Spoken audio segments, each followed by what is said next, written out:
Welcome to Exploring the Mystical Side of Life with your host, Linda Lang.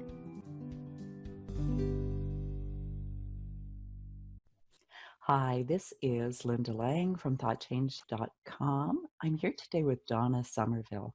Donna is a conscious channel and a teacher, and we're here today to talk about the cosmic 2x4. Donna, it's delightful to have you here today. Thank you. It's a lovely opportunity.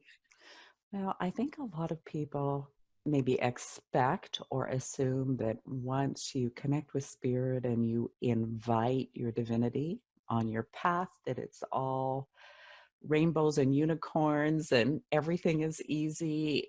And it's not always that way. No, not at all. And in fact, I think it's important that you don't look for it to be that way or don't try and make it look that way. I think there's a failing, if I could use that word, when tough times come, the judging mind will think we failed in our spirituality. And so we will try and either make it look right or hide it from other people. And in that over-optimistic positive thinking, what happens is you're in denial. And you won't draw to you the energies, the understandings, the realizations you need to walk through this troubled time. Being on your spiritual path doesn't mean your road is paved. It doesn't mean there's no potholes. And in fact, I would suggest that when those troubled times come, what I advise people to do is slow everything down and try and breathe twice before you react or respond. Breathe twice before you make a commitment or make a judgment. Try and just walk in slow motion through the troubled times, which is not the instinct. The instinct wants to get to the other end because this is uncomfortable. But if you can slow everything down, you're going to have a more presence, which is going to give you a deeper vision, which is going to give you a truer experience. And if you can slow it down and stay present, then the solutions or the understandings that are needed can reach you. But when you rush through this through projection, you're unavailable. Okay, lots in there, but let's take that very last comment. If you rush through it through projection. Yeah. What we mean by that is there's nothing outside of myself to blame for what's going on in my life. Whatever is not in alignment, which is how I perceive it, whatever isn't working, whatever the troubled time is simply telling me my alignment's off. And I still have judgments that are affecting my choices, and those choices have put me in this position. And people think of that as blame. It's not self-blame. There's a big difference between self-responsibility and self-blame. Self-blame is judgment against the self. I did something wrong. I committed a sin. I'm out of alignment. I've got an attachment, or a vampire has hurt me. Self-responsibility is I need to be aware of all the judgments that are within my patterning and programming. And there are those that I'm not aware of yet. And those judgments, patterns of behavior will make choices from an unconscious level of self that then put me in situations. And if you want to blame your boss or the weather or the economy or the president, you're not in self-responsibility. And often when we take people out of projecting blame, then they turn the blame on themselves. Oh, so I'm to blame. No, you're not to blame. What the situation has said is there are some shadow corners in your mind, in your heart, in your thinking, in your feeling bodies that have not been brought to light. And unconsciously, they're playing out and affecting your choices, your moods, your decisions. And you need to, in these troubled times, go, okay, what is going on here? How did I get myself here? There's a lovely, lovely quote from Dr. Hugh Lin in Ho'oponopono teaching. And I just love it. He says, when you look at all the troubles in your life, what is the common denominator? The common denominator is you. You are in every troubled space. So you must have a role in this. And that's what I'm suggesting. It's not about blaming yourself. It's about looking a little deeper. I think one of the dangers as you progress in your spiritual journey, easy in the beginning, but as you progress and start to feel some of your mastery developing, the danger is you think you're clear, and you probably are 75% clear. But now the places you're not clear, the places there are unconscious patterning, making choices, the places there are unconscious emotions, responding and reacting, they're probably 7 or 10% of the time. They're well hidden in the shadows. I read recently somewhere that the ego learns as we grow spiritually. And so even that judging egoic mind knows how to keep things hidden now, knows that you're going to be looking and to clear and looking to understand and looking to accept. And so what is happening in these spiritual 2x4 times is that those small dark corners have been drawn into the light. And if you can stay out of blaming something else or someone else, you've got a really good opportunity to explore something you thought was completed or you didn't even know was there. Absolutely. And I think the second you start blaming, you step into victimhood. Very much so. Because if someone is to blame, then you're powerless. Then it has been done to you. Yes. Or if you are blaming yourself, once again, you have taken the power out from underneath you. Exactly. Choice is our position of power. So when we can watch our actions, our reactions, we can then respond instead of taking an unconscious reaction and reliving it over and over again. And what's really important in what you're saying is the watching, the ability to observe yourself with detachment. That to me is what we develop in a spiritual journey. That's a lifelong developing ability. And I think it's a superpower, because if we can come out of the unconscious choices, which is where our patterning in our mind or our unexpressed emotions unconsciously take us. And we've made these decisions and then we're like, how did I get here? Why did I say yes to this? Why did I think this was where I should be? I must not be intuitive at all. You're certainly intuitive, but in the moments when the unconscious has involved itself because of a feeling or a mental pattern, you're not intuitive because the intuition is blocked. All it is the sound of the unconscious has become so loud that the sound of the intuitive can't be heard, which is why our suggestion is you slow everything down, because the unconscious projection, blame, whether it's self-blame or external, is usually very reactive and very quick to react, quick to respond, quick to blame. And so if you slow it all down, that puts you more in presence, and that gives you the power that detachment can grow from. But detachment allows us not to get involved in the dramas and to be very clear which dramas are not our own. And it is an uncomfortable, unfamiliar place because we humans, in my experience, seem to really enjoy our dramas. I love that you are suggesting to slow down. That's something I teach my clients as well. And as a matter of fact, I just published an article about that on The Magic Happens. So I'll pop that link into the show notes. The other thing I wanted to say is that when you can kind of slow down and step into presence, what I find anyways is that things shift. The drama shifts. Maybe it's not as bad as I thought it was, or there's not as much. It's almost like being in the eye of the tornado. Yes, I agree completely. And for those that are out there saying, okay, how do I do that? It's really simply, in my opinion, your breath.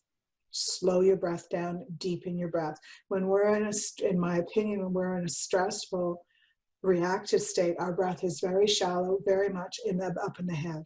You bring the breath down, you bring the breath down, and you deepen the breath, and it increases presence. And when you increase presence, it slows your vibration.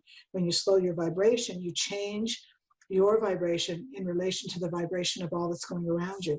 It'll feel like you're detached, and that's what you want, because that's where the real vision is. That's where the intuitive vision will show you a solution. It doesn't mean you're not going to have problems. What it means is, in my opinion, you will find the solution. And even if you have to walk through the problem, because if I could be so bold, sometimes there are troubled times you just got to walk through. Some of them you can't dissolve. Some of them you can't walk around. I'm going to say maybe, 25 years, 20 years ago. And we hit a place where there was like no money. And I did everything I knew how to do. So I called my teacher, Bonnie Bilios, then in California, and said, I don't know what else to do. And she said, she's the one that taught me this. She said, then walk through it. And I love this. She said to me, win an Academy Award for being the best damn poor person you can be. And I did that, and I swear it lifted in like 2.5 weeks. And that showed me something I had no idea about. I thought we could resolve, dissolve, manifest differently, anything. But what she made me realize is there are certain learnings and understandings, not lessons or tests. I don't like those words. Learnings and wisdoms you get from walking through something. So the judging mind will want to say, I'm not good at this, I'm not connected, I'm not intuitive, I failed.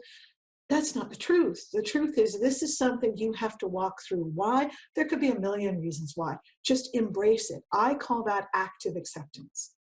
And when you actively accept the present moment, then it can actually shift. But if you're resisting and trying to take the bricks out of the wall, trying to get around it, sometimes you can, but sometimes you can't. And I'd like people to consider that and not judge themselves as having failed at something because the Reiki symbols wouldn't bring the money, or because the theta clearings didn't clear the pattern of loss of abundance. Sometimes there's just certain things, and who knows why, we just have to walk through them, in my opinion. And trust. Exactly. It really is the path of life mastery, really. That's a good word. I like that. It is. Because we're here to do it in life. We already know how to do it as angels, guides, and fairies. We're here to see, can we do this in human form? And I think we are at a really exciting time in the year 2020 and since 2012, to do things in human form that I don't think we've ever done in other past lives.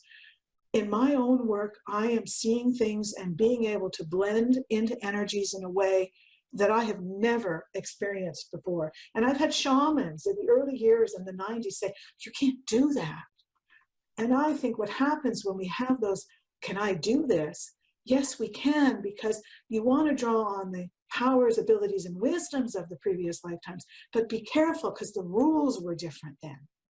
Yes, you had to fast for 40 days, and yes, you had to drink whatever the drug was, and yes, you couldn't let anyone in the cave with you. That's different now.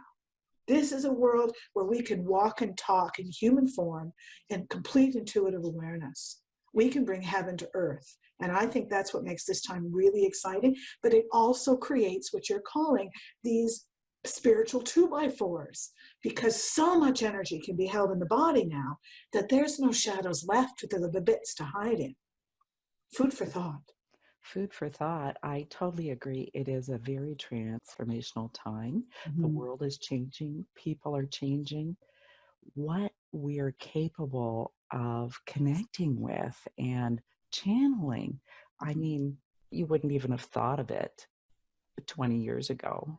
Well, in 1988, 1990, when I started, a very select few were chosen to be channels. And when I took my first courses in emotional healing, if you weren't an intuitive, you couldn't do it. And what would take 3 sessions in 1992, I can do in 1 session now. And the whole concept of channel, of medium, of psychic, that's not a gift anymore. And I'm so happy about that, because I believe that's our natural mother tongue. To let it develop requires 100% responsibility. Well, we're back to responsibility, and I think that's really where you step into when you can slow down and take that step back. Yeah. Then you choose consciously. So it's not about blaming yourself for what you have created unconsciously or what you've taken on as a learning in this life, but from the place where you stand in the moment that you choose consciously. When I work with people in those spiritual 2x4 times, my viewpoint, which is my method, I guess, is that I see a person like a diamond, and they are multifaceted. And the reason a diamond is so beautiful is because the light refracts through all those facets. They're crystal clear. And when I'm doing soul readings and such, and my emotional work, I'm looking for the facet that's cloudy. And that's just a piece of the unconscious that isn't in alignment with who you are becoming. You are still becoming, but I truly believe we need all parts of us. And so the inner child's not going to grow up. The victim's not going to grow up, not going to stop being victimized, but we move them out of that so that when we were victimized, that becomes a black and white memory instead of a full color triggering video. And when we do that, that facet called victim becomes clear, and the light and the realizations and the wisdom is there. But sometimes the judging mind, in my opinion, wants to hold on to the memory so we don't do it again.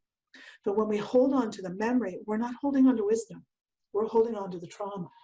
What self-responsibility is to have active acceptance of everything you've walked through, every foolish decision, everything you've done that you thought was right in the moment. Accept that as a classroom moment and go back and finish the events and pull out the wisdoms. That's what, to me, healing is really about. You're not changing anything. You're healing. You're changing perspective. You're not healing. You're letting the scars become strong and the wisdom surface from them. And then you find, as you move forward in the future and similar circumstances transpire, Exactly. you react differently. Exactly. And that's the measure of your healing. That's when you know you healed, because you're in the same situation with the same authoritarian man in a boss-like position, and you're not panicked, or you're not sacrificial, or you're not timid. You're not aggressive, which is the other way. You're not pushing back as hard as you're getting pushed. You're holding that calm-centered, self-responsible, self-empowered place, and you can speak with authority. And that's when you know you're healed. It's not going to be some miraculous light around your auric field. It's practicality. We want to do this through human. We want to be human. We want to be practical. Maybe that's my Capricorn speaking, but as I went through my training and worked with different channels and different trance mediums, my question always was, how do I walk this? What does that look like when I'm living my life? What does that look like when my boss walks in my office? How do I do that? And that's always been the foundation of the work I do with my clients, because it's about doing this in human form. And what's exciting is we can do this in human form. I'm watching it happen. It's beautiful. Our world is changing. Don't give, in my opinion, energy to these nonsense, foolish people that are trying to maintain the old status quo. And that, to me, is also another measure of self-responsibility. I believe, and I'll try not to get on a soapbox because it's one of my pet things, is that we can become distracted by world events. Whether it's, God bless us, a fire in Australia or foolishness in another country's government, we can be distracted from our own personal journey. The only thing you can change is your personal reality. So if you're not getting on a plane and going to Australia, send them grace and bring your focus back to your journey. If you're not sending grace to the repair of the fires, your worry for the animals, your tears for the animals, that does not help heal the fire. That's you in distraction. And that's a little shadow inside of you that has felt as helpless as that child, as that animal feels in the fire. Look at the opportunity to go find that helplessness in your tears. Self-responsibility is about self-awareness. It's not about self-blame. It's about self-care. I'd like to just speak very briefly on some potential causes of that drama in people's lives. You've already mentioned that it is sometimes a learning that we need to go through for our soul's evolution. Mm-hmm. I think sometimes it can be because we're off track to realign us, and it can also be kind of past manifestations coming to light. You know, our thought and our emotions do create. It's not necessarily instantaneous, although I do find it's happening faster and faster in this time.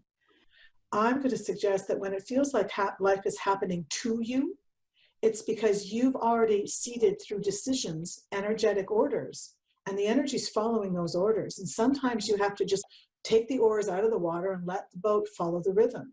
And some of them are unconscious and maybe uncomfortable. But I agree with you. Sometimes things are catching up with ourselves. And I wonder sometimes if that's not really true around finances, but that's probably a whole nother conversation. But sometimes I wonder if we misuse credit for too many years, how quickly that can actually be turned around, because there's a momentum. And when we practice any behavior, positive or negative, for a continued period of time, energy, everything's energy. It creates an energetic momentum. And you get an energetic momentum going. It's why a tornado can't stop like a dime. That momentum has to slow down, and then we apply direction to change it. Well, that direction has to slow down. It has to change the momentum. It has to.